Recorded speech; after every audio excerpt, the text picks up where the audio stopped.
Welcome back. 5-6 ವರ್ಷಗಳ ಹಿಂದೆ ಮಡಿಕೇರಿಯಲ್ಲಿ ಮತ್ತು ಹಾಸನ ಭಾಗದಲ್ಲಿ ತೀವ್ರತರದಲ್ಲಿ ಗುಡ್ಡ ಕುಸಿತ ಉಂಟಾಗಿತ್ತು. ನಿಮ್ಗೆ ಗೊತ್ತಿರಬಹುದು.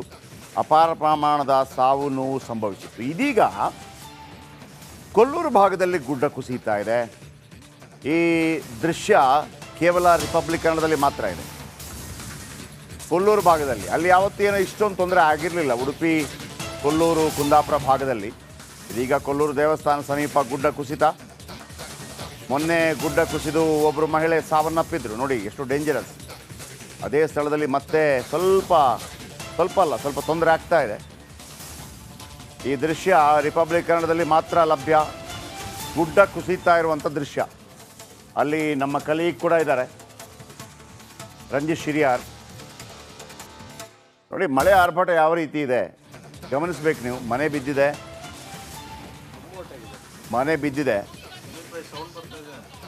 ನೋಡಿ ಗುಡ್ಡ. ಸ್ವಲ್ಪ ವಿಜುವಲ್ ಜಾಸ್ತಿ ತೋರಿಸಿದ್ರು, ಡೌನ್ ಮಾಡಿ ತೋರಿಸಿ.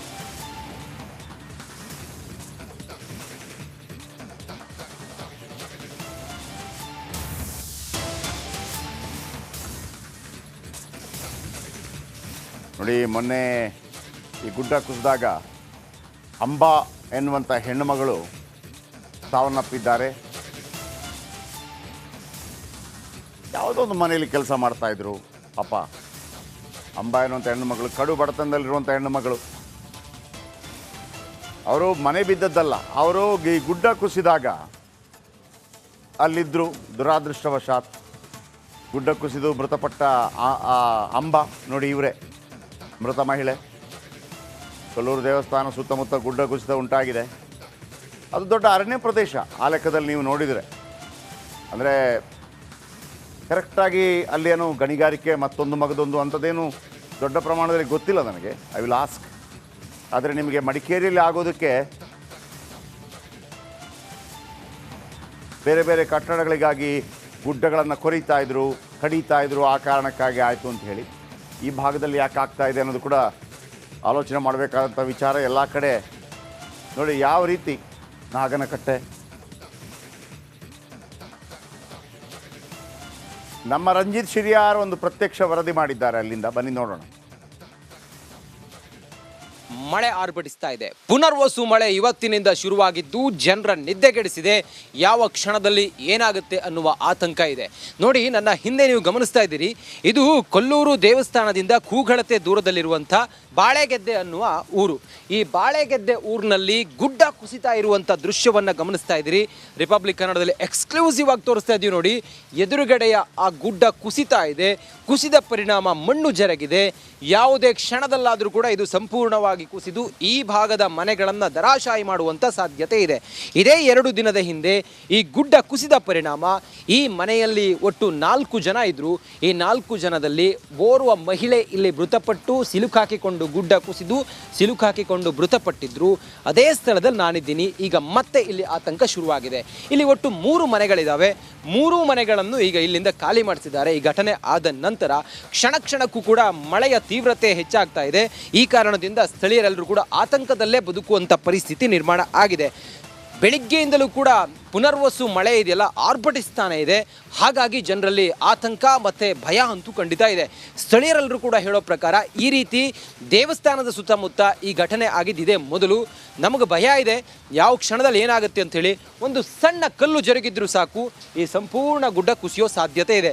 ಹೇಳಿ ಕೇಳಿ ಈ ಮನೆ ಏನು ನಿರ್ಮಾಣ ಮಾಡಿ ಏನು ವರ್ಷಾನುಗಟ್ಟಲೆ ಆಗಿಲ್ಲ, 6 ತಿಂಗಳಾಗಿದೆ ಮನೆ, ಈ 3 ಮನೆಗಳನ್ನು ಮಾಡಿ.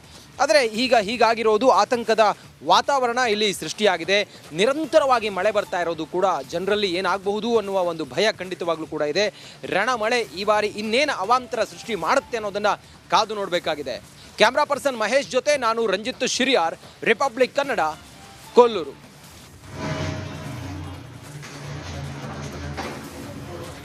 ಓಕೆ, ಮೊನ್ನೆ ಅಂಬಾನವರು ಮೃತಪಟ್ಟಿದ್ದರು, ಗುಡ್ಡ ಕುಸಿದಿತ್ತು. ಅದರ ದೃಶ್ಯ ನಿಮ್ಗೆ ತೋರಿಸ್ತೀನಿ ನೋಡಿ.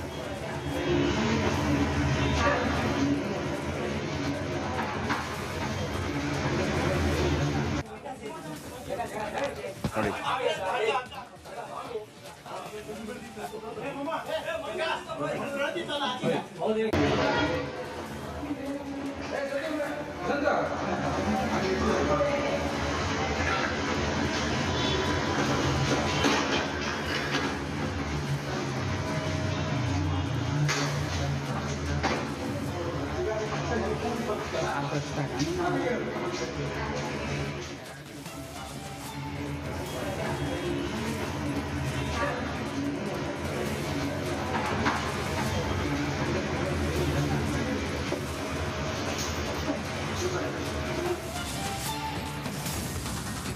ರಾಜ್ಯಾದ್ಯಂತ ವಿಪರೀತ ಮಳೆ ಆಗ್ತಾ ಇದೆ. ಈ ಮಳೆಯ ಆರ್ಭಟಕ್ಕೆ ರಾಜ್ಯದ ಜನತೆ ಕೂಡ ತತ್ತರಿಸಿ ಹೋಗಿದ್ದಾರೆ. ಬಹಳ ಪ್ರಮುಖವಾಗಿ ಉತ್ತರ ಕನ್ನಡ ಜಿಲ್ಲೆಯಲ್ಲಿ, ಉತ್ತರ ಕನ್ನಡದಲ್ಲಿ ಬೇಳೂರು ಸೇತುವೆ ಮೇಲೆ ಈ ನೀರು ಹೋಗಿರುವಂತಹ ಪರಿಣಾಮ ಸೇತುವೆ ಜೊತೆಗೆ ಮಣ್ಣು ಕುಸಿತ ಕೂಡ ಆಗಿದೆ. ಉದ್ಘಾಟನೆಗೂ ಮುನ್ನವೇ ಸೇತುವೆ ಸಂಪರ್ಕ ಕಡಿತ ಆಗಿದೆ. ಉತ್ತರ ಕನ್ನಡದ ಕಾರವಾರ ತಾಲೂಕಿನ ಕಡವಾಡ ಗ್ರಾಮ ಇದು. ಈ ಸೇತುವೆ ಮೇಲೆ ಮಣ್ಣು ಕುಸಿತ ಆಗಿರುವಂತಹ ಪರಿಣಾಮ ಉದ್ಘಾಟನೆಗೂ ಮುನ್ನವೇ ಸೇತುವೆ ಸಂಪರ್ಕ ಕಡಿತ ಆಗಿದೆ. ಮಳೆಯ ಆರ್ಭಟ ಯಾವ ರೀತಿಯಾಗಿದೆ? ವಿಪರೀತ ಮಳೆ ಆಗ್ತಾ ಇದೆ, ನಿರಂತರ ಮಳೆ ಆಗ್ತಾ ಇದೆ.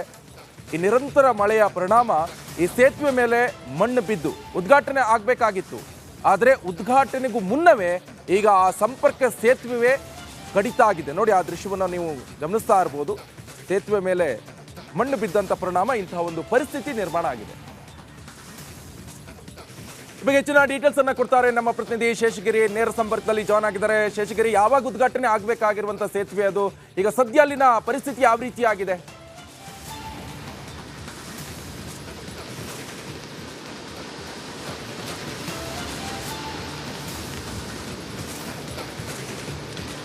ಹೌದು ನಿಕೇಶ್, ಉತ್ತರ ಕನ್ನಡ ಜಿಲ್ಲೆಯಲ್ಲಿ ಮಳೆಯ ಆರ್ಭಟ ಮುಂದುವರಿದಿದೆ. ಮಳೆಯ ಪರಿಣಾಮವಾಗಿ ಸಾಕಷ್ಟು ಅವಾಂತರಗಳನ್ನು ಕೂಡ ಇಲ್ಲಿ ಸೃಷ್ಟಿಯಾಗಿರುವಂಥದ್ದು. ಬಹಳ ಪ್ರಮುಖವಾಗಿ ಇಲ್ಲಿ ನಿರ್ಮಾಣಾಂತರ ಸೇತುವೆಗಳು ಮತ್ತು ರಸ್ತೆಗಳು ಕೂಡ ಭಾರೀ ಮಳೆಯಿಂದ ಕೊಚ್ಚಿ ಹೋಗ್ತಾ ಇರುವಂಥದ್ದು.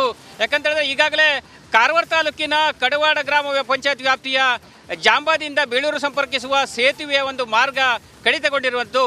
ಪಕ್ಕದ ಗುಡ್ಡದಿಂದ ಸಾಕಷ್ಟು ಪ್ರಮಾಣದ ಕಲ್ಲು ಮಣ್ಣುಗಳು ಕೆಳಕ್ಕೆ ಬಿದ್ದಿರೋದ್ರಿಂದ ಸೇತುವೆಯ ಅಂಚಿನಲ್ಲಿ ಕೂಡ ಕುಸಿದಿದೆ. ಹೀಗಾಗಿ ಸರ್ಕಾರದಿಂದ ಮಾಡಿದಂತಹ ಕಾಮಗಾರಿ ಕೂಡ ಸಂಪೂರ್ಣ ವಿಫಲ ಆಗಿದೆ ಅಂತ ಹೇಳ್ಬೋದು. ಯಾಕಂತೇಳಿದ್ರೆ ಈಗಾಗಲೇ ಸುಮಾರು 2.5 ಕೋಟಿ ರೂಪಾಯಿ ವೆಚ್ಚದಲ್ಲಿ ಈ ಒಂದು ಸೇತುವೆ ಮತ್ತು ರಸ್ತೆ ಕಾಮಗಾರಿಯನ್ನು ಮಾಡಿದರು. ಆದರೆ ಮೊದಲ ಮಳೆಗೆ ಈ ರೀತಿ ಅವಾಂತರ ಸೃಷ್ಟಿಯಾಗಿರುವುದು ಸರ್ಕಾರಕ್ಕೂ ಕೂಡ ನಷ್ಟ ಅಂತ ಹೇಳ್ಬೋದು. ಇದರಿಂದಾಗಿ ಸುತ್ತಮುತ್ತಲಿನ ಗ್ರಾಮದ ನಾಗರಿಕರ ಒಂದು ಸಂಪರ್ಕ ಕೂಡ ಕಡಿತ ಆಗಿದೆ ಅಂತ ಹೇಳ್ಬೋದು.